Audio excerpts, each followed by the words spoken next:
그 인사를 어떻게 하고 시작을 해야 될지 모르겠어요. 잘하시면 되죠. 되게 이 낯선 환경이어가지고 저도 뭐 유튜브로 많이 하고는 있습니다만 뭐 되게 이렇게 준비 없이 시작하고 이러면 굉장히 좀 혼란스러워하는 스타일이거든요. 이 역사 사학과 출신 분들이 네. 딱 그러시더라고요.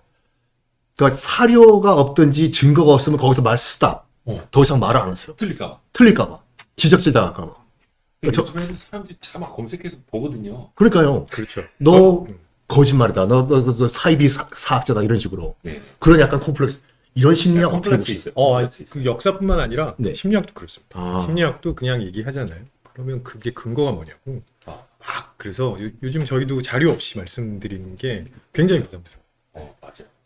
요즘에 특히 막 야구나 스포츠 같은 거 이야기할 때도 일반 팬들이 진짜 타율 뭐 이렇게 몇 할 몇 푼 몇 厘 이런 것까지 다 꿰고 계시는 분들이 있어가지고 그걸 왜 꿰고 있어요, 그거? 이게 되게 전문가들이 더 방송하기 힘든 상황이 되고 있다. 근데 그만큼 다들 그 알고 있는 지식 수준이 높아지니까 맞아요. 네, 맞아요. 그래서 함부로 얘기하기 어렵고 그리고 특히 우리나라 유튜브 채널의 그 퀄리티가 되게 높다고 하더라고요. 맞아요. 네. 근데 이거 무슨 프로그램인가요? 나 제목도 모르겠네. 사피 라이브? 네. 사피 라이브 맞아요? 어제 제가 방금 알았어요. 방금 누가? 인사? 네. 그래서 오늘 저도 두 분 처음. 네, 반갑습니다. 반갑습니다. 반갑습니다. 어릴 적부터 항상 그 라디오에서 많이 듣던 목소리. 썬킴 선생님. 어릴 적이요? 네. 어휴, 갑자기 제 연식을 확 올리시네. 아니, 근데 방송을 되게 오래 하셨잖아요. 그렇죠? 라디오, 오래전부터. EBS에서 라디오 생방송을 제가 16년 했죠. 한 프로그램. 썬킴 선생님. 요즘에는 이제 뭔가 역사학자로서 더. 잘 갈아탔어요. 잘 갈아탔다고. 나 이제 그, 외국어 하시는 분 같았어요. 아니, 그 이제 영어는 이제 그 한물 갔어요, 이제. 지금은 역사 커뮤니케이터. 그래서 많이 붙을 수가 있거든요. 예. 뭐 우리 또 교수님도 계시지만 역사학자라고 하면은 아까 말씀드린 것 같이 사료가 없으면 얘기를 못 해요. 근데 역사 커뮤니케이터, 역사 스토리텔러 하면은 나는 끝없이. 나는 방송 작가 같이 A와 B 사이에 공백이 있으면 난 이렇게 생각한다. 끼어넣으면 되거든요. 어쩌라. 내가 그렇게 생각해. 댓글 달라고. 그리고 우리 김태훈 교수님은 경남대 심리학과 네, 맞습니다. 교수님이시고요. 사피엔스 제가 이제 처음에 개국할 때 네. 출연을 했었는데 계속 안 불러주시더라고요. 기다리고 있었어요. 그 사이에 저희 김경일 교수님 지분이 너무 많아져. 그래서 김경일 교수님은 여기서 또 프로그램 MC까지 하시잖아요. 네. 어쩌다 어른이요. 질투 안 나시죠? 질투요? 네. 이제 김태훈 교수님이 약간 그 자리 위협하고 있어요. 언젠가 그렇게. 네. 네. 네, 저는 그 Y 스트릿 운영을 하고 있고요. 지금 뭐 KBS 1라디오 성공예감 이대호입니다. 또 진행을 하고 있는 경제 기자로 좀 오래 하고 지금 이제 나와가지고 뭐 골방도 전전하고 있고 유튜브 많이 하고 있는 이대호라고 합니다. 반갑습니다. 네. 근데 저는 약간 여담인데 우리 이대호 기자님은 네. 약간 심야 FM 하셔야 될 것 같아요. 목소리가 그쵸. 출근하다가 주무실 것 같아요. 안녕하세요, 이대호입니다. 아침 라디오를 하고 있다. 조금 띄워서 하고 있어요. 예. 네, 띄워서 하고 있습니다. 동물 목소리여가지고. 오늘 저희가 전세 이야기를 좀 해볼 텐데 전세를 좀 다각도로 좀 풀어보려고 하는데 전세살이 안 해보신 분 계신가요? 해보셨나요? 그러니까 저희가 지금 강서구 화곡동에 살아요. 네. 그 항상 저희 동네가 뉴스에 나오더라고요. 빌라. 빌라. 그 지역이 제일 많았어요. 그러니까 서울 서부 지역. 어떻게 된 일인가요? 그쪽이 이제 빌라가 많지 않습니까? 싹 다 빌라요. 저희 집만 아파트예요. 그래요. 네. 근데 그게 그잖아요. 갭 투자를 많이 했는데 갭 투자를 하려면 일단 집값 자체가 싸야 되잖아요. 그러니까 집값하고 전세 가격 자체가 많이 붙어 있어야 가장 적은 금액으로 갭 투자를 할 수 있다 보니까 그게 그 지역이었고 그게 그 지역에 있는 빌라들이었고 근데 서울에서 또 빌라가 많기로는 그쪽 지역이 또 유명하지 않습니까? 그래서 그쪽에서 피해자들도 참 많아요. 빌라는 그 등기 안 해도 되나요? 해야죠. 똑같이. 똑같이 해요. 그쵸. 그러니까 젊은 친구들이 솔직히 전세자금 같은 경우는 전 재산이잖아요. 그렇죠. 뭐 화곡동도 그렇고 화성 동탄도 그렇고 그렇죠. 이거 정확한 아파트는 시세를 바로 알 수가 있는데 호갱 노노 같이 제 사이트 홍보하는 건 아니라 빌라 가격은 어떻게 알아봐요? 그러니까 빌라 그 맹점을 노린 것 같아요. 지난번에 가장 많이 일어났던 전세 사기 같은 경우에도 시세를 알 수가 없고 몰라. 특히 신축 빌라 네. 연수에 따라서 평형에 따라서 특히 이제 빌라 같은 경우에는 인테리어에 따라서도 달라지지 않아요 가격이. 그리고 또 신축 빌라는 잘 만들어 놓고 주차장 깨끗하게 해놓고 대리석 발라놓고 자동문 해놓고 하면은 다른 데보다도 더 시세를 높이 받을 수가 있대요. 그러니까 뭐 예를 들어서 주변 시세가 얼마든 상관없이 여기는 한 2억 4천이야. 믿어. 믿어. 우리가 2억 4천에 분양을 해. 근데 신규 프로모션을 하면서 한 2억 2천에 먼저 분양을 하고 있습니다. 저 그럼 복동파 사람들이 아저씨는 믿는 거죠. 중개 수수료도 안 받으신대. 근데 그거는 또 분양을 받는 사람 입장이고 또 그 분양받은 빌라를 전세로 들어가는 사람들 입장에서는 이 집을 얼마에 분양받았는지 이 집주인은 그걸 얼마에 샀는지를 더더욱이 알 수가 없는 거죠. 그러니까 여기는 지금 전세 시세가 2억이에요. 신축 빌라예요. 깨끗해요. 딴 데보다 방음이 잘 돼 있어요. 그럼 일단 믿고 들어갔던 거죠. 근데 그럴 수밖에 없는 게 아파트는 기준점 혹은 비교할 수 있는 게 되게 많아요. 많죠. 데이터가 네. 많으니까. 근데 빌라는 없습니다. 맞아요. 저 아파트 같은 경우는 일단 기본적으로 한 동짜리 아파트라고 하더라도 비교할 수 있는 옆에 집들이 다 있으니까. 표준화가 또 표준화가 돼 있고. 네. 빌라는 그렇죠. 사람들이 가치를 평가할 때 기준점이 없으면 이 가치 평가 굉장히 힘듭니다. 그래서 주변 얘기들을 막 듣게 되는데 특히 지금 말씀하신 것 같이 신축 네. 이런 게 사람들이 그 시선을 확 잡아 끄는 얘기거든요. 맞아요. 그래서 그런 쪽으로 좀 영향이 있지 않나 싶고요. 근데 제가 언뜻 생각나는 게 요즘은 빌라가 아파트보다 시세가 네. 없는데 제가 어렸을 때는 빌라가 훨씬 더 좋은. 일단 빌라부터 이름이 무슨 맨션이고 네네. 무슨 이름이 거창했어요 그때. 아파트가 많지 않던 시절에 그렇죠. 네. 지역이 뭔가 고급 빌라 느낌 나는 것들. 그 쌍떼벨 이런 거 나오기 전부터 이미 빌라가 그걸 시작을 했었다니까요. 맞아요. 네. 그 당시만 하더라도 빌라가 고급 주택이었는데. 그렇죠. 그래서 지금 완전 바뀌었죠. 친구들 중에 여유 있는 친구들은 다 빌라에 살았었거든요. 음, 근데 이게 어느새 역전이 돼가지고. 아 맞다. 그 제가 어렸을 때만 하더라도 아파트 산다는 것보다 방배동 설해마을에 빌라 산다 그러면 그런 너희 거, 집 네. 재벌이구나. 네. 또 집 차 그라나다 타지. 바로 이렇게 나. 그라나다. 오, 그라나다. 진짜 오랜만에. 아 이거 모르고 싶은데 기억이 나는군요. 야, 비슷한 학번 있을 것 같은데. 그러면 지금도 뭐 특정 지역에 가면은 빌라가 더 비싼 곳이 네. 있잖아요. 뭐 그렇죠. 네. 장동건 씨 사는 이런 데. 데들. 근데 일반적으로 봤을 때는 빌라가 상대적으로 가치가 좀 떨어진다라고 인식이 되고 저는 그 생각을 해요. 거래에 있구나, 거래. 아까 표준화도 이야기를 했습니다만 많은 거래를 통해서 사람들이 적정 가격을 발견할 수 있으면 그렇죠. 사람들은 그걸 표준 모델로 보는 거죠. 아파트가 대표적으로. 근데 빌라는 그 지역마다 모델마다 이게 다르다 보니까 사람들이 제 가치를 찾는 데까지는 되게 오차가 커질 수도 있고 시간이 오래 걸릴 수도 있겠다. 그러니까 예를 들어서 가장 최근에 부동산 경기 안 좋아졌을 때도 그래도 아파트는 몇 건이라도 거래가 되는데 빌라는 거래 자체가 되질 않아가지고 그렇죠. 가격이 그냥 폭락해버리는 경우들이 많이 일어났죠. 그러면 궁금한 게 신축 말고 쭉 사람이 살아왔던 약간 구축 빌라 같은 경우는 그나마 좀 믿어도 되는 건가요? 아, 글쎄요. 그거 얼마에 살았다는 건 그건 나와 있으니까. 그렇죠. 네. 그거는 그거죠. 전에 살던 세입자의 전세금이 얼마였다. 네, 그러니까. 라는 것 정도는 알 수 있고 이 집주인이 여기가 뭐 계약 만료다 아니면 세입자가 나갔다 아니면 집주인이 바뀌었다 정도의 데이터는 그래도 있으니까 신축 빌라보다야 낫겠죠. 그리고 주변 시세를 좀 알아볼 수 있겠고 같은 동네에서도 그러니까. 소수들이 있으니까요. 그런 경우는 좀 더. 근데 어차피 정보가 많이 없는 상태는 그 이제 우리 사람들이 판단하는 과정 중에 앵커링이라는 게 있거든요. 아, 그냥 무작위 숫자 하나만 던져도 왠지 그게 기준점이 되는 것 같은 생각이 듭니다. 그래서 신축도 마찬가지고 구축도 아마 비슷하지 않을까 싶은데 그 굉장히 전문가처럼 보이는 사람이 이 빌라는 이 정도 가격이 적정한 것으로 보입니다라고 딱 던지기만 해도 그렇죠. 사람들이 확 믿는 거죠. 그 전문가가 누구인데 넘어가나요? 보통? 뭐 부동산 중개인일 수도 있고 뭐 전문가는 다양할 수 있습니다. 그렇죠. 그러니까 그거는 상위권으로만. 빌라 같은 거 실제로 시행한 사람일 수도 있는 거고 네. 이번에 어떤 집단적인 전세 사기 사건에서 드러난 거 보면은 시행한 주체뿐만이 아니라 공인중개사. 아이고. 근데 공인중개사 자격증도 없는 대행인 또 끼었던 거고 주변에서 바람 잡는 사람 그리고 실제 거기를 먼저 분양받았던 사람 그리고 전세 세입자를 구하자마자 다른 사람한테 또 명의를 이제 변경하는 과정이 있었죠. 이 사람은 등기하지 않고 그 사이에서 한 3개, 4개 주체만 입을 맞추면 세입자 하나 속이는 건 사실 일도 아니죠. 조직 범죄네요. 조직 범죄죠. 조직 그래서 범죄. 이번에 참 정부에서 그 특별 단속. 특별 단속하고 전세 사기범들을 범죄 조직으로 오. 규정을 해서 조폭 단체로. 예, 조폭 단체처럼 범죄 조직 이거 용어가 생각이 안 나네. 나이가 이제 드셨지 이제.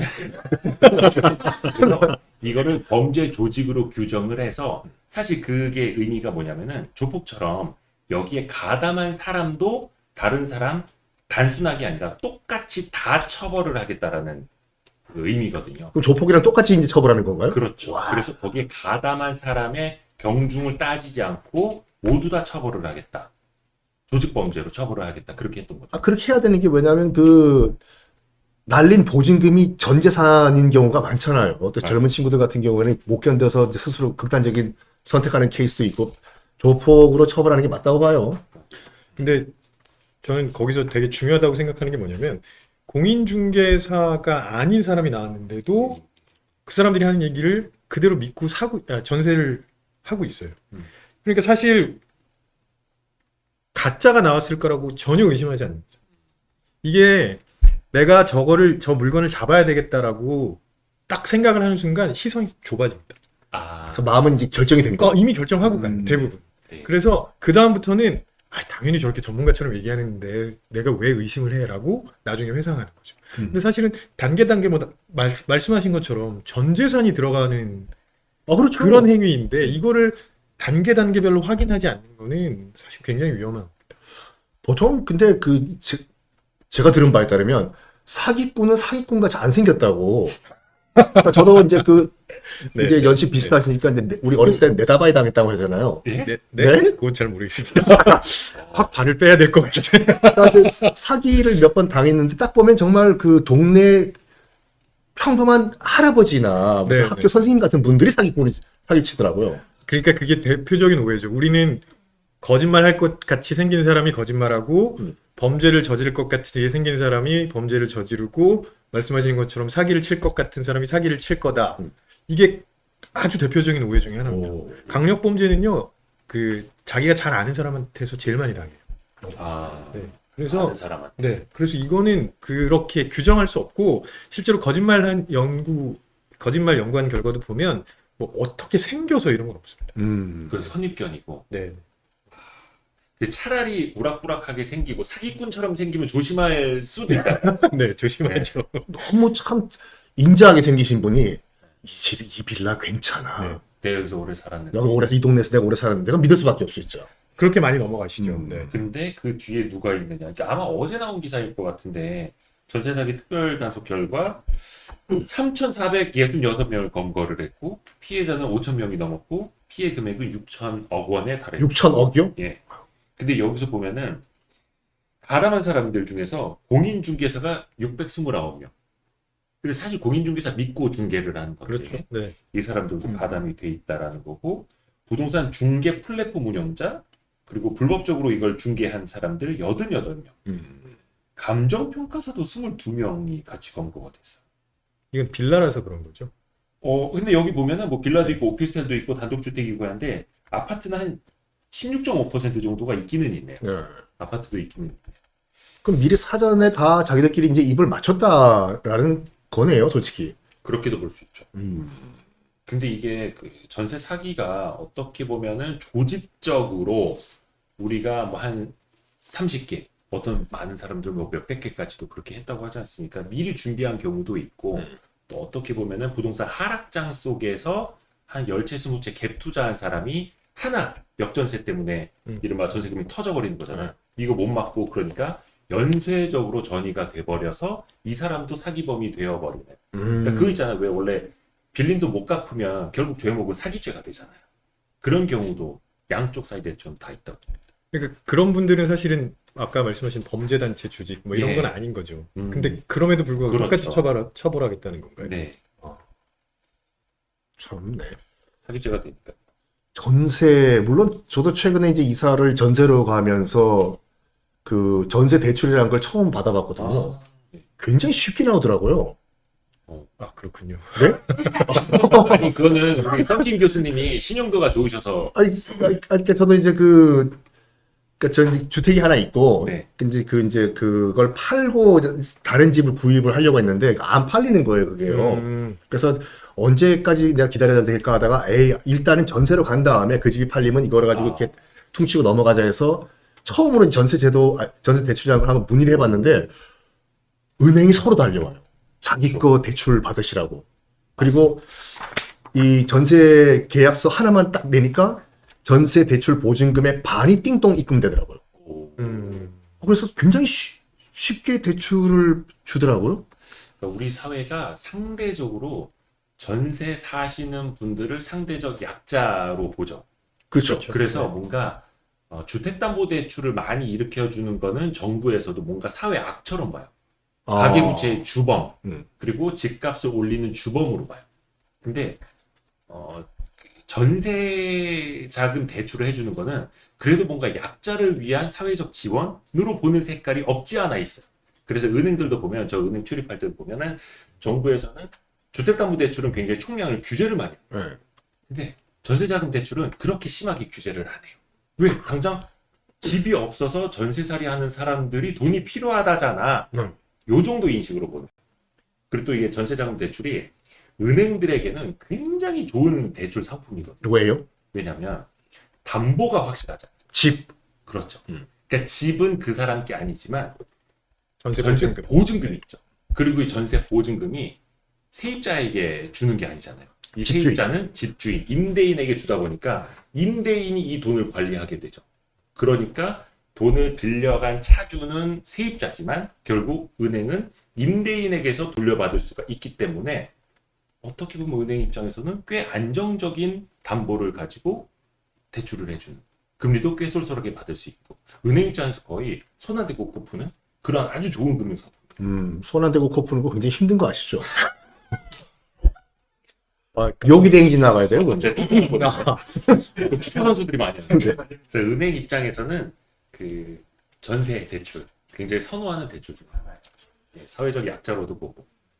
근데 그 제가 이제 전세 이렇게 생각해 보면 요즘은 전세 가지고 이게 제도 자체가 존속되는 게 맞느냐 이런 논쟁이 있는데 예전에는요 전세는 내 집 마련의 사다리라고 했었습니다. 너무 오래전 얘기를 하는 것 같긴 한데. 몇 년도로 정확하게 말씀하세요? 지금도 그렇죠. 네, 그래서 사실은 그 은행 대출도 못 받을 때 서민들이 조금씩 모아서 결국은 내 집 마련까지 갈 수 있는 굉장히 좋은 제도라고 사람들이 생각했었죠. 그러니까 이게 사회적 약자를 보호하는 그런 이미지가 자연스럽게 연결될 수밖에 없었던 것 같아요. 그리고 뭐 저 같은 경우에는 물론 저희 집도 그랬고 그 집을 늘리는 수단으로 전세를 많이 이용을 했었어요. 아시다시피 기억나시죠? 70년대에는 대출이 거의 안 나왔습니다. 그때는 안 나왔죠. 안 나왔죠. 네. 왜냐면은 무조건 저축하자. 그때는 이자율이 제가 기억하기로는 제가 새마을금고에 넣었는데 한 25%는 기본이었거든요. 맞아요. 아니 썬킴 교수님 그 연배가 그렇게 많으세요? 저요? 아니 뭐 들었어요. 저도 산촌한테. 그래가지고 이제 이자율이 25%니까 일단 은행에 다 넣어요. 대출. 그러니까 이제 저축을 하는 거죠. 네. 그 저축한 돈을 가지고 이제 우리나라는 이제 경제 발전을 해야 되기 때문에 그건 다 이제 이 회사들과 공장들한테 이제 이제 융자를 해주고 네. 개인 대출은 힘들었어요. 개인 대출은 똑같이 우리가 개인 대출을 해도 25%를 내야 돼요. 그렇죠. 네. 그러면 그때 일단 집값이 상승한다는 이제 기본값 디폴트를 놔두고 네. 집값이 상승하니까 집을 사야 돼요. 그럼 재산 증식이 되기 때문에. 근데 은행 대출이 안 되지 않습니까? 네. 대출이 이자율이 25%니까. 그때 지방에서 올라온 여기 서울이가 이거 뭐같다 여기 서울인가 봐요. 집도 구해야 되는데 했는데 서울 집을 살 수 없는 사람들이 갖고 있는 목돈이 살 수는 없지만 어느 정도 갖고 있어요. 네. 그럼 그걸 이 집주인 같은 경우는 나한테 빌려주시라고 이거 가지고 나는 집을 하나 더 사겠다. 그 대신에 당신은 집값의 70% 정도 가지고 내 집에 살아라. 그렇죠. 이런 식으로 집을 늘려갔었죠, 그 당시는요. 맞아. 어떻게 보면은 갭 투자의 효시가 그렇죠, 그렇게 예. 시작을 했던 거죠. 좋게 말하면은 뭐 자금의 레버리지 효과였던 건데, 그래서 집주인들도 전세금 받은 걸로 조금 더 보태서 집 하나 더 사놓고 또 그걸로 전세 놓고 어떻게 보면 세입자와 임대인들이 윈윈하면서 성장해 왔던 우리 역사 중에 하나입니다. 어떻게 보면 뭐 기자님과 교수님도 잘 아시겠지만 굉장히 위험한 이 사금융 거래거든요. 사금융이 사금융 거래죠. 사금융. 내가 뭘 믿고 얘한테 6억, 7억을 줘요 이걸요. 날릴 수도 있잖아. 사금융 거래기 때문에. 맞아요. 그러니까 임대인이 집주인이 내 보증금을 안 돌려줄 수도 있는 거고 사실 그게 아까 이야기했던 전세 사기의 건건이 될 수 있는 거고요. 그렇죠? 그렇죠. 그 이 사람이 또 집주인인지 어떻게 알아요?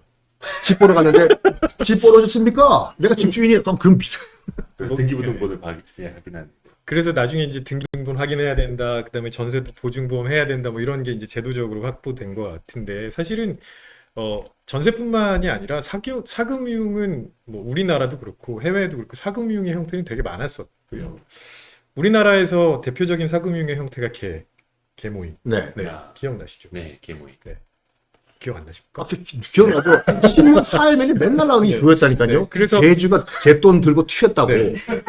근데 되게 신기한 게 뭐냐면 개주가 그렇게 갯돈을 많이 들고 튀었는데도 불구하고 여전히 개모임이 있습니다. 그러니까요. 네, 그거를 어떻게 설명할 거냐는 거죠. 근데 사실은 개는 이제 일종의 여러 명이 모여서 하는 형태의 사금융인데 여기서도 사실 개주든 개원이든 돈 들고 튀면 문제가 생기는 건 똑같습니다.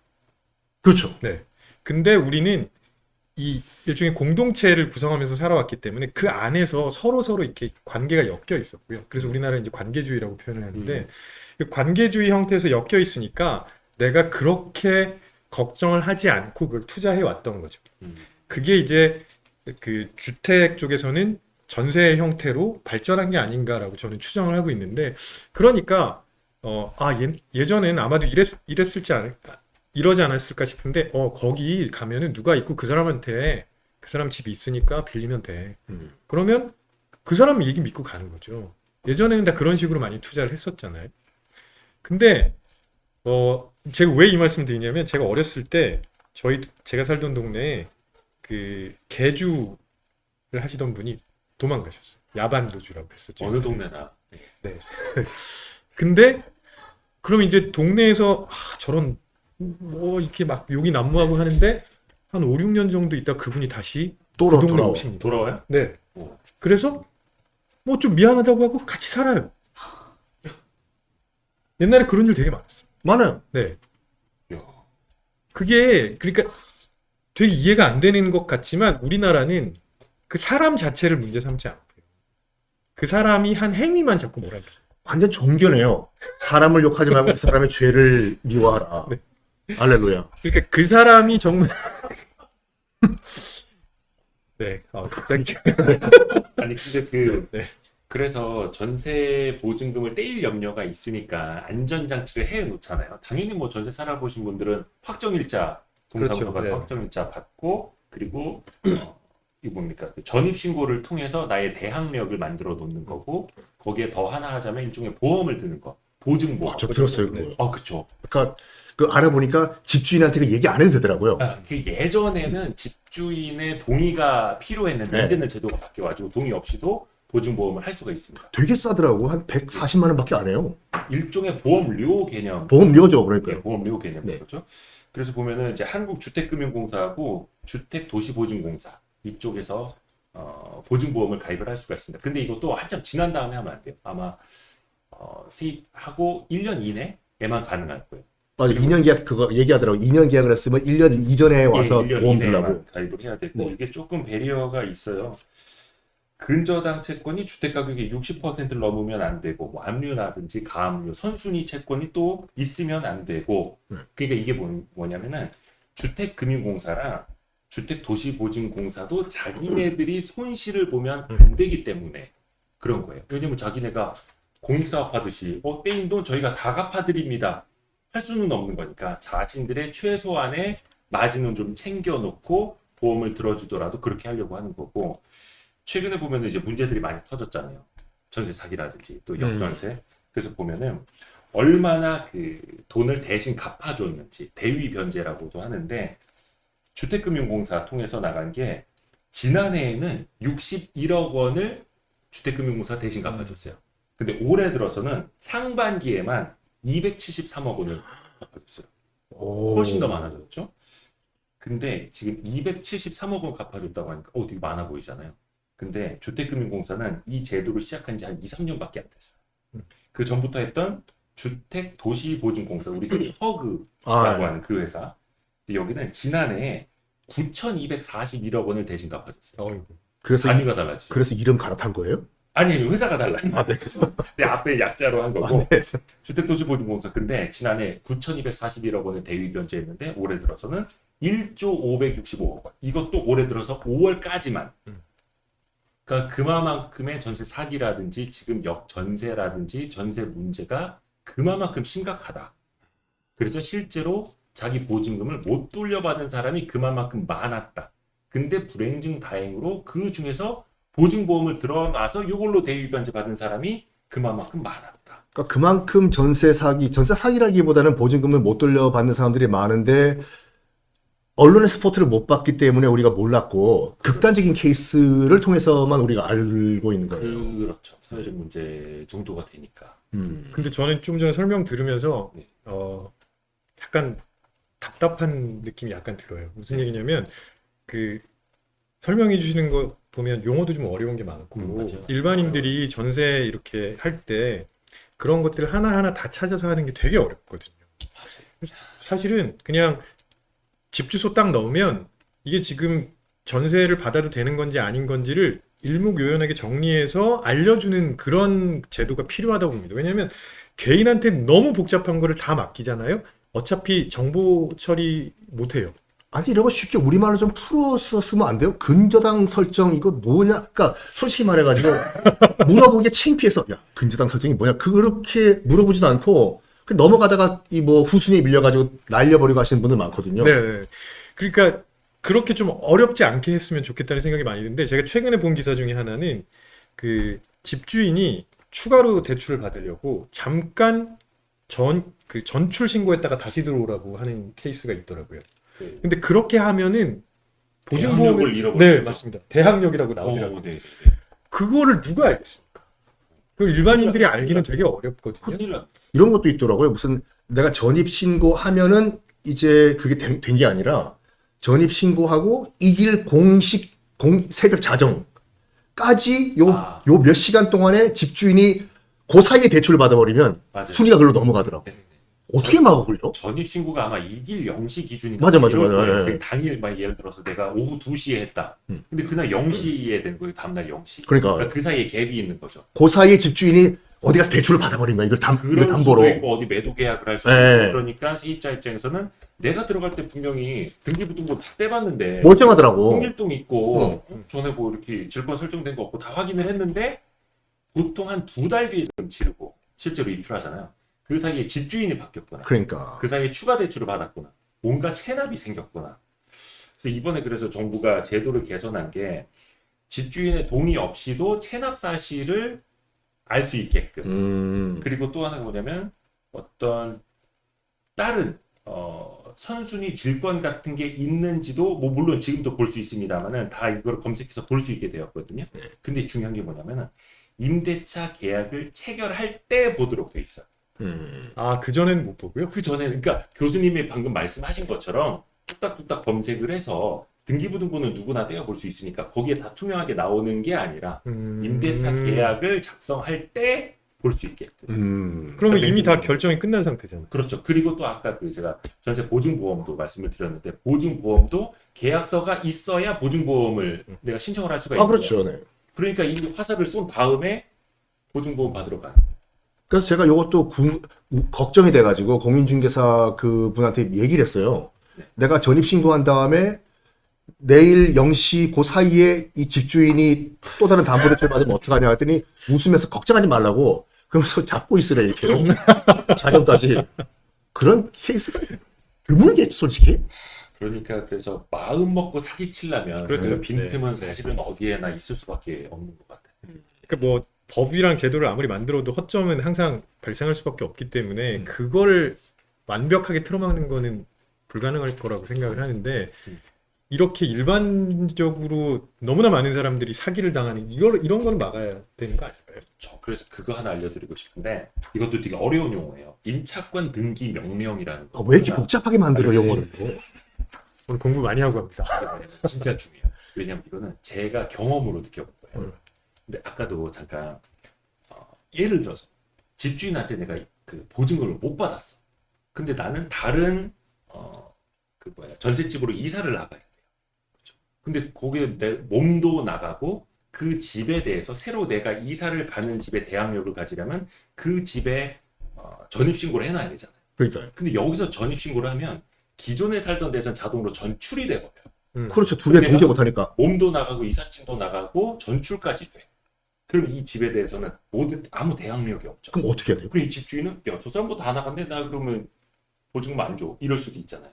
그때 할 수 있는 게 임차권 등기 명령이라는 거예요. 근데 이거는 지방 법원을 가셔야 돼요. 법원을 가셔서 법원까지 가야 돼요. 이게 등기 명령이잖아요. 그러니까 법원의 명령으로 결정이 되는 거거든요. 그 몇 자를 써야 됩니다. 그리고 그 전세 계약서 같은 거. 그 다음에 본인이 이 집을 나갈 수밖에 없고 어떻게 해서 보증금을 못 받았는지를 좀 적어야 돼요. 그런 서류를 딱 내면은 나중에 판사님이 보시고 이건 그냥 서류장으로 하는 겁니다. 뭐 재판 이런 건 필요 없이. 그래서 도장을 꽉 찍어줍니다. 임차권 등기 명령 오케이 해주면은 그 집에 대해서는 이 임차권 등기 명령을 받은 사람이 최선순위가 되는 거예요. 그러니까 내 허락 없이는 내가 이걸 취하지 않고서는 그 집주인이 이걸 팔 수도 없어요. 그럼 요거는 언제 해야 되나요? 그 집 방 빼기 전에 해야 되는 건가요? 그렇죠. 어. 몸 나가기 전에 해야죠. 그 저도 이걸 해보고 그 전에 살던 어떻게 보면 참 이 악덕 임대인이었는데 아이고야. 돈을 안 주는 거예요. 근데 이거를 딱 걸어놓고 나니까 그 사람이 딱 태도가 변하더라고요. 왜냐면 이걸 내가 풀지 않으면 그 사람이 그 집을 못 팔거든. 그렇지. 그때 그 집을 팔려고 했는데 누가 보러 와도 굉장히 메리트 있는 가격을 제시를 해도 이게 묶여 있는 거예요. 등기부등본 딱 떼보면은 임차권 등기명령 돼 있다고 법원에 의해서 질권서를 돼 있다고 딱 나오니까 이런 집을 지금 파시려고 하는 거죠. 그러니까 그때부터는 딱 이제 이런 나쁜 집주인들 정말 나빠요. 저는 좋은 집주인이거든요. 그 지금 지금 그 제 집은 지금 제가 그 전세를 주고 저 나와 있는 상태인데 알고 보니까 제가 그 전세를 준 그분이 KBS PD시더라고요. 바로 피스시라고. 새벽에 전화가 보일러가 된다고 바로 고쳐드리겠습니다. 어떻게 고쳐드릴까요? 무시한다고 내일 당장 수리해드리겠다. 이렇게 좋은 집주인이 어디 있습니까? 근데 진짜 좋은 집주인은 그거잖아요. 그 전세계약 그 2년 지나갔는데 네. 그냥 깜빡하고 지나가는 집주인. 아 그러니까 이제 자동갱신되게 보증금 안 올리고. 전 알고 있었는데 자동갱신 됐어요. 고마워하시더라고요. 근데 그것도 좀 위험할 수 있다고 그러던데 그게 묵시적 동의 네네, 그렇죠. 맞아요. 그렇게 되면 뭐 이 아니 뭐죠? 그 2개월 전인가 3개월 전에 통지를 하지 않으면 그 묵시적 갱신이 된 걸로 봐서 네. 그 전에 했던 계약이랑 똑같이 2년 연장이 되죠. 그러니까 제가 그 묵시적 갱신 때문에 최근에 문제가 된 기사를 하나 봤는데 그러니까 묵시적으로 동의를 한 거예요. 그러면 이게 갱신권을 행사하지 않았기 때문에 네네네. 전세를 들어가신 분이 언제든지 나갈 수 있다고 하던데. 맞아요. 네. 맞아요. 그러니까 갑자기 집주인 입장에서는 예상도 못하게 큰 돈을 내어줘야 되는 그런 상황이 맞아요. 생길 수 있다고. 맞아요. 네. 근데 그것도 물론 이제 세입자가 나가기 전에 한 2개월 전인가 3개월 전에 통보하도록 되어 있거든요. 그러니까 나 내일 모레 나갈래 네, 이럴 수는 네. 없으니까. 근데 그 묵시적 갱신이 돼서 2년이 지났죠. 그러면 그때부터는 가불이 바뀌는 거. 그러니까요. 예, 네. 맞습니다. 그래서 이게 너무 모르겠습니다. 저는 이런 게 너무 복잡하고 어려워서 왜 그런 거 있잖아요. 이렇게 뭐 카드 같이 만들어가지고 전세를 할 때 체크해야 되는 거 1번부터 10번까지 체크리스트. 네. 그런 것들을 좀 만들어서 뭐 국토교통부든 어디서든 관련 기관에서 그런 걸 좀 배포했으면 좋겠습니다. 좋은 아이디어네. 네, 그러지 않으면 일반인들이 이걸 어떻게 하겠습니까? 성공 예감에서 만드시죠 이걸요. 아니, 사은품으로. 공인중개사 협회에서도 네. 좀 하셔야 돼요. 네. 그분들이 사실 우리가 누구 믿고 거래를 합니까? 사실 중개를 해주시는 분들이 투명하게 뭐 데이터도 뽑아볼 수 있고 아니면 그 집 주인에 대해서도 좀 알고 있고 하니까 우리가 공인중개사한테 집주인의 평판도 물어보잖아요. 맞아요. 네. 근데 그런 분들이 좀 체크리스트라도 만들어 주시면 제가 경석이한테 전화 한번 해볼게요. 서경석한테. 거기 요즘에 자격증 있거든요. 네. 이 친구가 벌써 시작을 해야 돼. 근데 이게 맞다. 그것도 우리가 많이 비교를 해봐야겠다. 전세랑 월세. 네. 흔히들 사람들은 월세보다는 전세를 선호하죠. 그렇죠. 목돈이 들어가지만 다달이 나가는 돈은 없기 때문에. 그래도 뭔가 옛날에는 사글세, 월세 산다고 하면 한 80년대, 90년대는 조금 아직 좀 돈이 없구나. 그래도 저는 전세 삽니다. 그럼 월세보다는 조금 더 높은 클래스로 쳐졌죠. 그거 학교에서 선생님이 물어봤던 거 아시죠? 뭐 월세 사는 사람 손 들어봐. 아니 이거 애들 이거 인격 살인이에요. 전세 손 들어봐. 자가 손 들어봐. 야 집에 냉장고 있는 사람 손 들어봐. 그걸 왜 물어봐? 그걸. 별거 다 물어봤어. 그 자가용 있는 사람 손 들어봐. 그럼 바로 육성 회장이 돼버려 아버지가요. 네. 그때 꼭 그 체크하는 그러니까. 거 있었어요. 근데 사실 그 예전에는 사글세보다는 전세 뭐 이런 식으로 그냥 그레이드를 나눠서 생각을 했는데 요즘에는 인식은 많이 바뀐 것 같아요. 예전에는 전세 대출이라는 게 없었으니까 목돈이 있는 분들이 전세를 들어갈 수 있었고 아주 그 정도가 아니면 월세를 사셨던 거잖아요. 네. 어차피 그때는 금융기관에서 대출 못 받았고 그래서 예전에는 그렇게 생각할 수 있었을 것 같아요. 근데 지금은 뭐 대부분 다 이율 계산하셔가지고 맞아요. 전세 대출을 받았을 때 내가 은행에 내야 되는 돈, 그다음에 월세로 내야 되는 돈 비교해서 들어가시는 경우가 많아서 지금은 그런 등급으로 나뉘어지는 것 같지는 않고요. 제가 그 계산해봤어요. 그러니까 저는 그 은행 대출을 전세 대출을 할 때 물어보니까 다달이 이자만 내면 된대요. 네. 이자만 내면 된대요. 얼마냐 물어봤더니 제 집 기준으로 한 100만 원이에요. 그럼 물어봤어. 이 집을 내가 월세로 전세 살면 대출 많이 받으셨는데. 그래? 아니 이제 이 집을 내가 월세로 살면 얼마냐 했더니 거의 돈 200이 넘더라고요.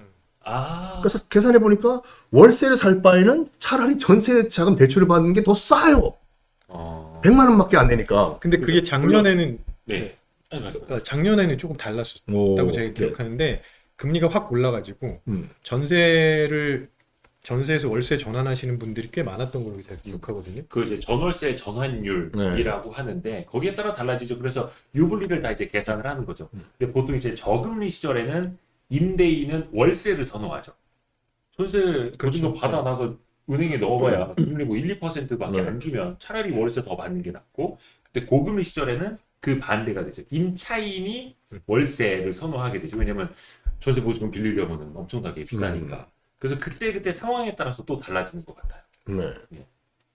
그래서 뭐 내가 그 정말 집을 또 하나 사지 않는 이상은 만약 내가 집을 갖고 있다고 해서 굳이 전세금이 뭐 전세 시가가 올랐다고 해가지고 더 돈을 더 달라고 요구하는 건 아닌 것 같아요. 어차피 그 돈은 토해 내야 되는 돈이기 때문에.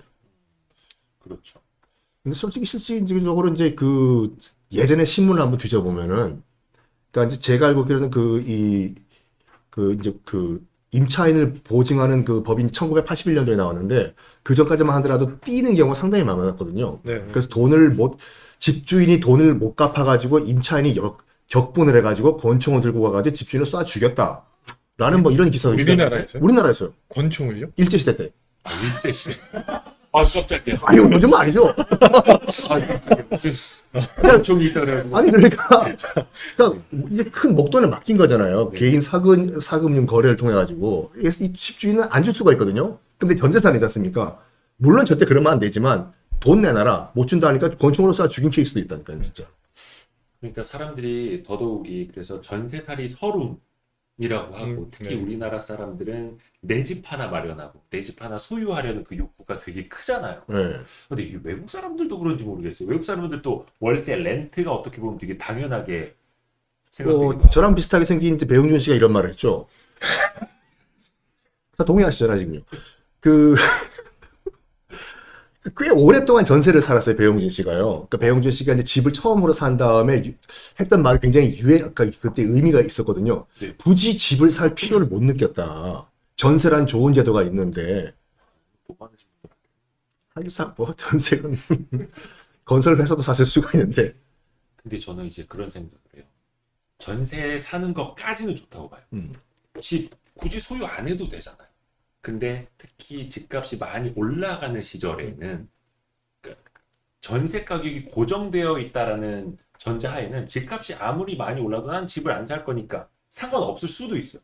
근데 전세 가격이 또 같이 올라가잖아요. 네. 집값하고 같이 타고 그러면 월급만 모아서 절대적으로 이 전세 보증금도 따라갈 수가 없는 시대가 돼버리고 그래서 더더욱이 전세 대출을 받을 수밖에 없고 그것 따라가기 허덕이다 보니까 내가 무리를 해서라도 집은 사야겠다.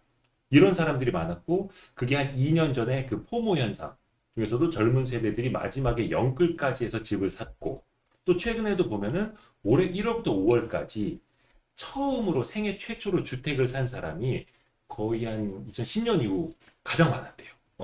그러니까 주택 가격도 많이 떨어졌겠다. 정부에서 규제도 좀 풀어줬겠다.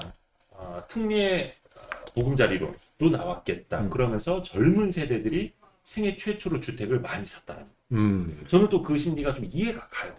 저는 그거를 어떻게 보냐면 지금 20, 30대가 많이 샀잖아요. 네. 그들의 부모 세대의 경험이 영향을 많이 줬다고. 부모 세대. 네. 그러니까 우리나라는 집값이 꾸준히 올랐죠. 결국 그래프를 보면. 근데 중간중간에 살짝 떨어진 적도 있긴 했는데 집값이 제일 휘청였던 적이 두 번이 있죠. 네. 하나는 IMF 구제금융 받았을 때, 또 다른 하나는 2008년에 금융위기 있었을 때. 이때 집값이 확 두 번 떨어졌었는데 네. 그때 묻어놓으신 분들이 있어요. 부동산에, 아파트에 묻어놓으신 분들이 결과적으로는 엄청나게 많이 버셨거든요. 네. 특히 2008년에 그 강남의 그 고층 아파트 아니 혹은 네. 고급 아파트의 상징 중에 하나인 타워팰리스가 네, 그 직전에 미분양이었어요. 맞아요. 네, 그때 미분양이었어요. 그때 들어가신 분들이 진짜 엄청나게 많이 벌었거든요. 맞아요. 네, 그런 경험들이 전해지는 거죠. 그러니까 굉장히 크게 강력하게 성공한 경험이 있으면 그게 그 사람들의 생각에 영향을 많이 주게 돼서 결국은 이렇게 될 수밖에 없겠구나라고 자꾸 얘기를 하게 됩니다. 그런 얘기가 전달되면서 20, 30대 부모 세대들은 분명히 이렇게 말할 수밖에 없죠. 그래도 결국은 이거 올라. 그러니까 조금 무리가 되더라도 사놓는 게 나중을 위해서 좋을 수밖에 없어. 이런 얘기를 전달할 겁니다. 그러니까 이게 맞는지 모르겠지만 아직까지도 이 할배들 보면은 어쨌든 간에 집값은 떨어지지만 나중에 결국 오른다라고 얘기를 하시는 분들이 계세요. 불패. 부동산 불패 같은 경우에. 그러니까 방금 말씀하신 것처럼 그 IMF 97년도 그 내외를 그 네. 전후해가지고 집값이 정말 폭락을 했었거든요. 그러니까 그때 제가 98년도에 한국에 들어와가지고 신반포 한신아파트 33평을 제가 이제 네. 사셨어요 그때? 아니 그러니까 전세에 들어갔어요. 아직도 기억나는 게 그 신반포 33평을 전세를 제가 그 1억에 들어갔거든요. 그러니까 거기서 부동산에서 얘기하는 거예요. 지금 이거 1억 조금만 더 대출 받으시면 그렇죠. 집 산다고 이거. 저는 그때 다시 미국을 들어갈 계획이어가지고 나는 그 필요 없다고 난 전세로 살겠다 해서 결국 못 들어갔어요. 못 들어갔는데 그게 지금 25억이에요 지금. 25억이라니까. 이 시점에서 교수님 핸드폰도 떨어지구나. 25억 25억. 깜짝 놀랐어요. 이게 지금도 약간 그런 생각하시면 땅을 치시죠. 그러니까 자다가도 벌떡 일어난다니까요. 그래서 사는 겁니다. 그러니까 저렇게 땅을 치신 분들이 너무 많았어요. 네. 그러니까 나는 못 샀지만 너는 사야 되라고 얘기하시는 부모들이 꽤 많았을 거라고요. 그러니까 지금은 영끌이라는 게 굉장히 위험하거든요. 진짜로 본인의 소득 거의 다 투자해가지고 겨우겨우 근근히 버텨나가는 분들이 상당수인데 그걸 왜 하느냐는 거죠. 그러면 그 경험들이 전달되면서 이게 결국은 최종적으로 성공한다. 이런 생각들이 계속 있는 것 같아요. 인간은 기대 이익에 따라서 움직이기도 하지만 이 손실 회피 손실 회피 크죠. 네. 훨씬 더 크잖아요. 그러니까 네. 포모 현상. 네. 나만 없을 것 같고 나만 뒤떨어질 것 같고 그게 사람 미치게 만들고 보다 웃잖아요. 그래서 본인도 답을 느끼고 있다라는 거예요. 솔직히 이게 그러니까 우리나라만큼 그 나를 상대방 타인과 비교를 하는 나라는 없을 거예요. 그럼요. 네. 네. 그렇죠. 우리나라가 되게 네. 심하죠. 저는 BMW 타고 다니는데 왜 나는 지하철 타고 다니냐? 뭐 중고차라도 내가 2003년형이라도 어차피 BMW는 외형 별로 안 바뀌니까 나는 사겠다. 그러니까 굉장히 피곤한 인생 아닙니까? 이걸 비교하는 거요? 우리나라 특히 네. 굉장히 지쳐가게 만드는 그런 생각이죠. 왜냐하면 비교해야 될 대상이 너무 많습니다. 그러니까요. 끝이 없어요. 네. 그래서 이렇게 비교하기 시작하면 계속 에너지는 소진이 돼요. 그러니까 우리나라 사람들 저녁 때 지치는 거 너무 당연한. 네. 좀 여기저기서 웃음소리가. 하루 종일 비교해서. 네. 그리고 또 재밌는 게 뭐냐면 그렇게 많은 사람들이랑 비교를 하면서 관계를 맺고 살기 때문에 우리나라에만 있는 독특한 현상들이 많은데 예를 들면 카카오톡의 멀티 프로필 요 기능. 그렇죠. 네, 그거 많이 쓰시는데 바람 필 때도 많이 써요. 바꿔주시 이렇게. 너무 많이 알고 있어요. 저 들었어요. 근데 해외 소셜 미디어는 멀티 프로필 기능 없습니다. 나는 나지. 그러니까 그냥 나는 나예요. 근데 우리는 이 관계에서 내가 있고 이 관계에서 내가 있어요. 그러니까 가족한테 보여주는 내 모습이 있고 정신 분열 아닌가요? 아니요.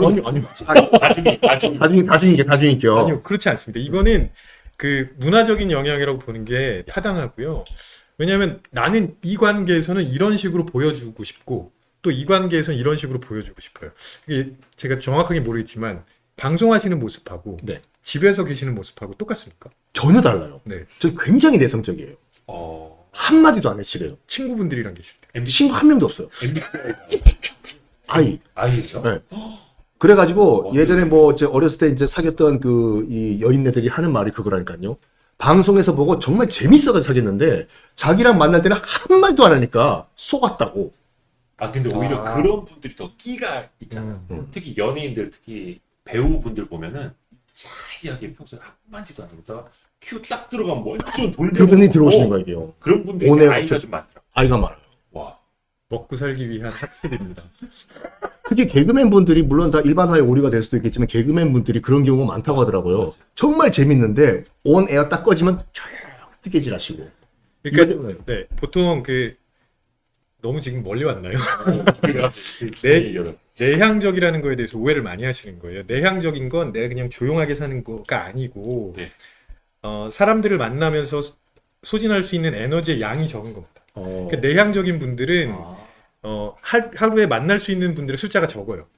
그걸 과도하게 써버리시면 지친다고 지쳐버릴 수밖에 없는 거죠. 이른바 네. 내가 갖고 있는 평생 동안의 지랄 총량의 벽지가 따로 있는 거네, 그럼요. 네. 그런 해석을 할 수도.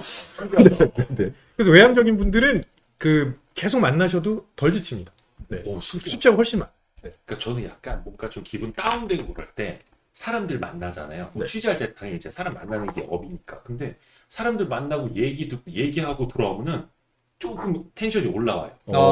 기분이 네. 좋아져요. 네. 근데 어떤 사람들은 사람을 만날수록 기가 빨린다, 네, 지친다 네, 네. 이런 분도 있더라고요. 그게 그 아이와 그렇죠. 네. 외향성과 이해성과. 내향성의 차이. 그 심리학의 성격 검사에서는 항상 외향성과 내향성을 구분하는데 근데 오해하시면 안 되는 게 왜냐하면 예를 들어서 그냥 조용하면 사회생활 못 해요. 네. 그냥 조용하고 가만히 있기만 하면 사회생활을 못 하거든요. 산 속에 들어가셔야죠. 은둔형 막 이렇게. 네. 그래서 결국은 자기가 사회생활을 하고 그 다음에 경제생활을 하기 위해서는 다른 사람들과의 관계를 맺는 법을 배워야 되는 거죠. 그래서 그걸 보통 학습된 외향성이라고 합니다. 학습된 내향성. 그러니까 저는 네. 그랬어요, 진짜요. 너무나 극도로 내성적이다 보니까 오히려 이걸 극복하기 위해서 막 오바를 해버리고 사람들 앞에서 광대같이 행동하고 하다 보니까 여기까지 흘러왔는데 오직했으면 저희 친어머니가 그런 말을 하신 적이 있다니까요. 너 말하는 거 한번 보자고. 그렇지 어렸을 때 뭐 중고등학교 때 친구들 보면은 깜짝 놀라요. 너 말하는 거 처음 봤다고 TV나 이런 데 나와가지고. 그러니까 이게 그 자기 방어 기제인 것 같아요. 그러면서 보니까 아까 저기 처음 뵀을 때는 맞아요. 별말 써 제가 없었어요. 네. 무서웠어. 최근에 말 명함 만들고 네. 네. 무슨 얘기하고 있었더라고. 전세 얘기한 거 아니에요 지금? 근데 이게 집 문제가 되게 심각해요. 왜냐하면 우리가 의식주 중에 하나잖아요. 그렇죠. 포모 현상도 요즘에 그 주식 시장에서도 굉장히 심한데 사실 주식 투자 안 해도 사는 데는 문제 없잖아요. 그렇죠. 네. 딱히 어떤 금융 상품, 뭐 대박 금리 주는 거 안 해도 큰 문제는 없는데 집은 월세든 전세든 자가든 내 몸 하나 눕히고 내 가족들 같이 따뜻하게 비바람 피하면서 살 곳이 필요하잖아요. 그것도 안정적으로. 근데 거기에서 큰 가격 변동이 일어나고 내가 10년을 모아도 20년을 모아도 닿지 못할 곳까지 집값이 올라가 버리고 하면은 와 이게 정말 많은 사람들이 힘들게 할 수밖에 없는 필수제, 의식주 중에 하나구나. 좀 그런 생각도 했어요. 근데 딱히 뭐 이게 비교 대상이 될 수 있는 건 모르겠지만, 그러니까 제가 이제 살았던 미국 같은 경우에는 물론 주택을 소유하고 싶은 사람도 있겠죠. 그래서 주택을 굳이 이걸 재산, 특히 재산 증식의 방식으로 접근하는 미국인들은 거의 없었거든요.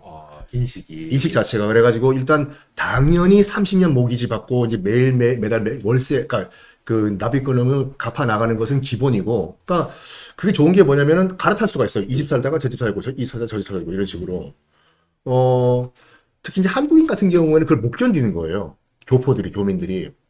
지금 똑같이 말씀하신 것처럼 난 집이 있어야 된다. 무조건 이건 내 재산이다. 해가지고 어렵게 슈퍼마켓이나 그런 이 세탁소를 하신 돈 가지고 이거를 집을 사요. 일시불로. 바로 세무조 당해요. 네? 세무조 사요. 너 이 돈 어디서 났냐고. 그렇죠. 출처를 밝히라고. 오히려 그게 그 당국에서 봤을 때 이상한 행동인 거예요. 그러니까 어떻게 집을 일시불로 할 수가 있냐. 그 돈 어디서 좀 나오냐. 일시불은 좀 세긴 세네요. 그렇죠. 네. 일시불은 좀 세다. 이것도 심리적으로 문제가 있는 건가요? 집을 소유해야지 안정적이다. 뭐. 제가 보기에는 그 나라 사람들이, 그 나라 국민들이 살아온 영토의 크기가 영향을 많이 준다고 봅니다. 왜냐면 미국은요, 옛날에 개척했잖아요. 그래서 정부에서 너 저기 가서 개척해. 너한테 권한을 줄게. 이런 문화적인 영향이 있었고, 반면에 정말 작은 도시국가, 싱가포르 같은 경우에는 개인이 그렇게 토지를 소유하고 주택을 소유한다는 거를 좋아하지 않습니다. 그래서 그냥 일반 공공주택, 그냥 무상으로 제공하고 이런 게 많죠. 우리나라는 규모가 좀 중간 정도. 그러니까 여전히 한정되어 있는 국토 면적 안에서 대도시로 몰리면서 소유하기는 점점 경쟁이 치열해지는 이런 분위기 때문에 일단 소유를 하고 나면 그 다음부터는 훨씬 더 안정적인 마음이 들거든요. 그렇죠. 그렇게 영향을 주지 않을까 싶습니다. 그래서 미국에서는 30년 이게 너무 당연한 거고, 네. 반면에 우리나라에서는 일단 가져야 되는 거죠. 네. 일단 뭐, 방금 아까 기자님도 말씀하신 것처럼 내 지친 몸 누일 수 있는 조그만 방구석이라도 하나 난 마련해야지 안정이 된다. 그렇죠. 이거죠. 근데 생각해 보면요, 미국도 옛날에 개척 시대에 그런 영향이 있었지만 지금은 이미 주요 거점들은 다 개발이 됐잖아요. 그래서 2008년 금융위기가 사실은 부동산 때문에. 그렇죠. 그러니까 미국인들도 이제 소유에 대한 욕구가 제한된 자원 내에서 혹은 환경 내에서 소유에 대한 욕구가 조금씩 강해지지 않나 하는 생각을 하게 됩니다. 특히 이제 그 미국 이제 빈민층 같은 경우에는, 그러니까 이것도 뭐 일반화의 오류가 될 수가 있지만, 특히 약간 상대적으로 이 차상위층 같은 경우에는 미국 같은 경우에도 상대적 박탈감을 이제 집으로 해결하려는 욕구가 있는 것 같아요. 그 서프라임 모기지 같은 것도 그렇죠. 이 판매를 했다가 이제 큰 사달이 난 거지 않습니까? 당시에 뭐 집값의 100%까지 그러니까, 예. 돈 한 푼 없이, 그것도 뭐 프라임이 제일 높은 등급이고, 그렇죠. 서브 프라임이 그 밑에, 예. 그러니까 신용도가 낮은 사람들에게까지 집값을 막 90% 이렇게 대출을 해주다 보니까 약간의 집값이 떨어졌을 때 이 모기지들이 펑펑펑펑 터져 나가고 그랬던 게 2008년 금융위기였죠. 그래서 우리나라도 보면 역사적으로 토지 개혁하려고 엄청 많이 했었거든요. 이게 제한된 자원이다 보니까. 그래서 그 유명한 정도전도 다 걷어서 나눠주자 했고, 고려가 망한 이유도 그 옛날에 갑자기 용어 생각이 안 나는데, 네. 다 그 토지들을, 원래는 가질 수 없는 토지들을 다 사적으로 가지고 있고, 그런 일들이 생길 수밖에 없는 환경적인 요인도 좀 있다고 보거든요. 그렇죠. 네. 뭐 1884년에 일어났던 갑신정변 같은 경우에도 김옥균이 이끌었던 굉장히 이게 14조항을 발표하지 않습니까? 보면은 너무 지금 봐도 민주적이고 혁명적이고 그런 조항이 있는데 실패한 이유가 딱 결정적으로 하나예요. 일반 백성들의 지지를 못 받았는데 토지를 개혁한다는 조항이 없었던 거예요. 그래서 일반 대중의 지지를 못 받고 갑신정변에 실패를 했어요. 그만큼 우리들에게는 토지가 굉장히 중요한 개념이었었죠. 그렇죠. 그래서 초대 정권에서도 토지 개혁을 했었잖아요.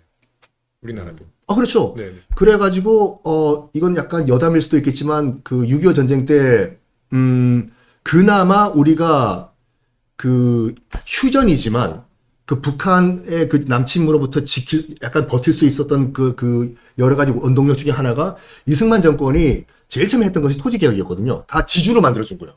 그럼 내 땅이니까 북한군이 내려오면은 내 땅을 지키기 위해서 싸워야 돼요. 그래가지고 버틸 수 있는 원동력이 됐다. 라는 얘기도 있죠. 내 땅을 지키기 위해서. 그 뭐라 해야 되나 그 어떤 얘기를 해야 되나? 저는 그 심리학 교수님을 만났으니까 네, 그 네. 교수님한테 그거 좀 여쭤보고 싶어요. 올해 들어서 특히 부동산 시장이 특히 서울 집값 중심으로 좀 반등을 하고 있잖아요. 네, 네. 근데 이럴 때 사람들이 바닥을 쳤나 보다. 네. 그러면서 내가 최저점에 살 수 있었는데 네. 근데 여기서부터도 일종의 포모 현상이 네, 생기더라고요. 네, 네. 아, 저기 5억 떨어졌다고 했을 때, 4억 떨어졌다고 했을 때, 거기서 1억 회복해서 3억 떨어졌다고 했을 때, 근데 지금은 거의 전고점에 90%와 있다고 하고, 그러니까 사람들이 여기서부터도 뭔가 거래량은 없지만 뭔가 조바심이 나지 않을까. 그러다가 주식 망해요. 아니, 그러면서 지금 서울의 거래량도 늘고 있고 가격도 많이 회복을 하고 있다고 하잖아요. 전 이러다가 이제 또 전고점 가고 전고점 돌파하고 이러지 않을까 또 생각이 들거든요. 저는 어떻게 보냐면 그런 정보들을 예를 들어서 주택 구매에 관심 있는 분들이 얼마나 세부 사항까지 다 보는지가 궁금합니다. 네, 무슨 얘기냐면 2008년 금융 부동산 위기하고 지금 부동산 위기 계속 나오고 있는 거 하고 네. 작년까지 부동산 위기 얘기 많이 했었잖아요. 네. 전반적으로 집값이 떨어졌다고 하지만 어느 쪽이 떨어졌는지는 많이 달랐죠. 2008년에는 주로 대형이나 재건축이나 강남이 떨어졌었고 네. 작년에는 소형 신축 그다음에 강북 수도권 이런 데가 떨어졌거든요. 그러면 왜 그랬냐면 그 당시에 부동산을 구매했던 주력 세대하고 지금 작년까지 부동산을 구매한 주력 세대하고 다른 거예요. 이런 디테일이 없이 그러니까 그런 걸 놓치고 보면 내가 진짜 저 집을 살 게 아닌데 네. 지금 오르는 것 같은 그런 그래프를 보이는 그 지역을 살 게 아님에도 불구하고 조바심을 낼 수 있어요. 아, 그러네요. 이게 다 일반적으로 다 연결된다고 착각하는 거죠. 근데 근데 헤드라인만 보고. 그렇죠. 근데 여기랑 내가 지금 목표로 하고 있는 이 지역의 집값은 다를 거거든요. 그러니까 내가 어디서 살고 싶은지 나는 어디에 주택을 구매하고 싶은지를 먼저 그런 생각을 먼저 하시고 그 지역을 보셔야 돼요. 그럼 그 지역에 누가 더 많이 살고 있고 이런 세부 사항들을 자꾸 찾아서 보셔야 되는데 그냥 헤드라인에 이제 드디어 반등한다. 그 반등한다고 자꾸 올리는 그런 세력이 분명히 있을 거잖아요. 그것도 많은 분들이 최저점에서 못 사고 최고점에서 못 팔잖아. 그 이유 아시나요? 뭔데요? 왜? 최고점에서 파는 사람은 한 사람이에요. 그렇죠. 최저점에서 사는 사람도 한 사람이고 특히 이제 부동산이라는 게 아파트 아무리 대단지라 하더라도 특히 요즘 같은 게 거래가 거의 없잖아요. 그러니까 아주 적은 거래, 한두 건 거래만으로 그걸 곧 사람들은 시세라고 생각을 하게 되고 요즘에는 거의 실거래도 많이 없다 보니까 호가 위주로 이제 밴드를 이제 이 부동산 업체에서 제공을 한단 말이죠. 그러면은 이 호가 움직이는 거에 따라서 또 사람들의 심리를 또 같이 움직이게 되는 거예요. 그러다 보니까 그 그래프를 보면은 뭐 주식 차트가 아닌데도 불구하고 부동산 가격을 보면 그 누구도 행복하지 못하고. 아니, 그러니까 이거 약간 다른 얘기지만 모든 이 집과 관심이 수도권과 서울에 쏠려 있기 때문에 이런 일이 벌어지지 않나 생각을 해요. 뭐 솔직히 이제 서울에 일만 없으면 지방 내려가서 살면은 정말 행복한 삶을 살 수 있거든요. 그렇죠. 저야 뭐 프리랜서 방송이니까 굳이 서울에 있을 필요가 없어가지고 가끔씩 호갱 노노 치면서 강원도에 있는 집값을 보거든요. 그러니까 여기 오기도 전에도 경포대 경포 자이 아파트 42평이 구매하는 게 2억 5천이에요. 바로 바다가 동해가 보여요. 야, 그래서 혹시 그러면 방송 있을 때 혹시 KTX가 있으니까 가실래요? 그럼 저는 매일 해야 돼요. 네. 저도 그 생각을 해봤거든요. 네. 그러고 해서 어떤 분이 그 얘기했어요. 아이들 전원 생활하면서 네. 자연과 함께 뛰놀고 대신에 아빠만 조금 빡세지면 된다. 하루에 출퇴근 시간 5시간. 예, 5시간이면 서울에서 싱가포르예요. 근데 그런 얘기가 나온 게 비교적 최근이에요. 왜냐하면 그동안 우리나라는 사실 정부가 정책적으로 아파트라는 형태로 주거 대책을 마련하고 주택을 공급했었거든요. 그러다 보니까 건설사에서는 당연히 규격화된 방식으로 나가고 싸게 공급할 수 있고 그다음에 사는 분들도 여러 가지 서비스가 집약되어 있으니까 훨씬 더 편하고 이래서 아파트 중심으로 공급이 됐었는데 그러다 보니까 아파트가 다 똑같이 생겼잖아요. 네. 그래서 어디에서 살든지 내 집의 안의 모습은 거의 차별점이 없습니다. 거의 대부분 구조가 똑같아요. 그렇죠, 그렇죠. 그래서 그 우리나라 사람들이 아파트에 산다고 얘기할 때 훨씬 더 중요하게 생각하는 게 어느 지역의 어떤 브랜드야.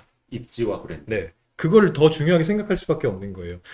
어떤 건설사만의 특별한 혹은 지역만의 특별한 이 얘기는 최근에 나온 겁니다. 그래서 양양에 네. 최근에 그 젊은 분들이 많이 옮겨 가셨어요. 예. 제가 알기로. 서핑도 하시고. 네. 네. 그리고 그 지역에 맞는 특색 있는 무언가를 공급하지 않으면 제가 보기에 서울로 모이는 거는 해결 쉽지 않을 것 같아요. 그래가지고 굳이 억지로 어거지로 차별화시키는 것이 이제 이름 네이밍인데 저번에 한번 그 보도를 보니까 우리나라 아파트 가운데서 가장 이름이 긴 게 36자인가 그래요.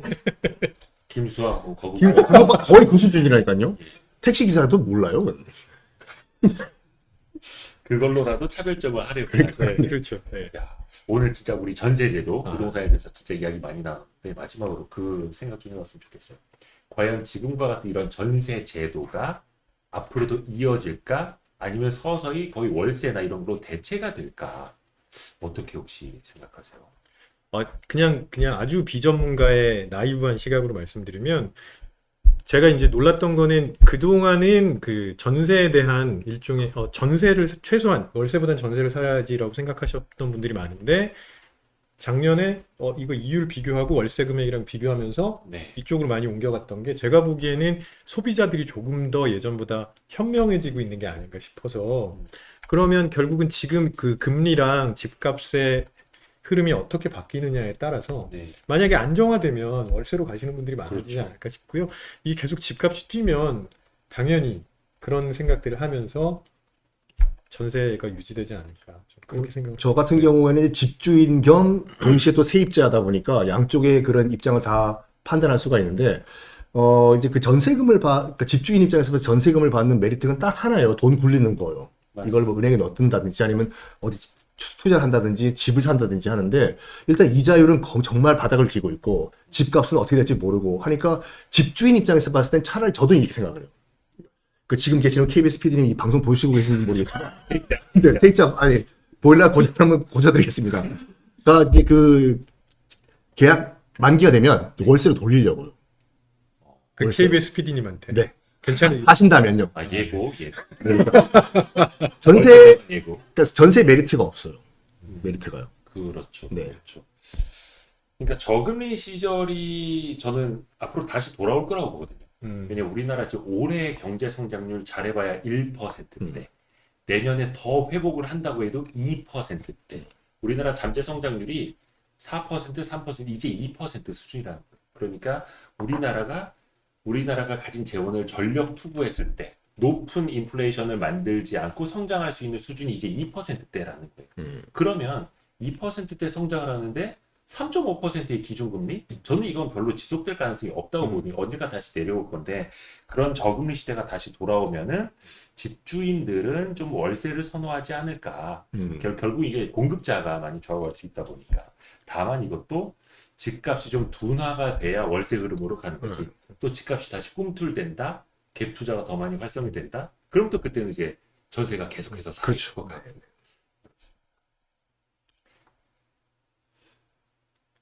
지금 저거 읽고 있었어요. 네. 오늘 저희가 이 세 명의 합은 처음이었어가지고, 네, 근데 또 통하는 게 많네요. 네, 배울 수 있는 것도 되게 많아요. 저는 처음에 그 PD님과 작가님에게 오늘 전세에 대해서 얘기를 하라고 하고 RT가 1시간 넘기라고 한 말씀을 하셨잖아요. 네. 전세 가지고 1시간 얘기할 수 있을까 했는데 차고 넘치네. 파트 2 나와도 돼요. 또 임대인으로서. 동시에 임차인이에요. 내일은 그럼 이제 다른 분들이 하시는 거죠? 그래서 다른 분들 어떤 분들이 이제 어떤 조합으로 갈지 이거 매일매일 보시는 것도 또 하나의 재미일 것 같아요. 저희는 여기서 같이 이제 인사를 드리고요. 네. 여러분 함께해 주셔서 고맙습니다. 감사합니다. 감사합니다. 아이고 고생하셨습니다. 수고하셨습니다.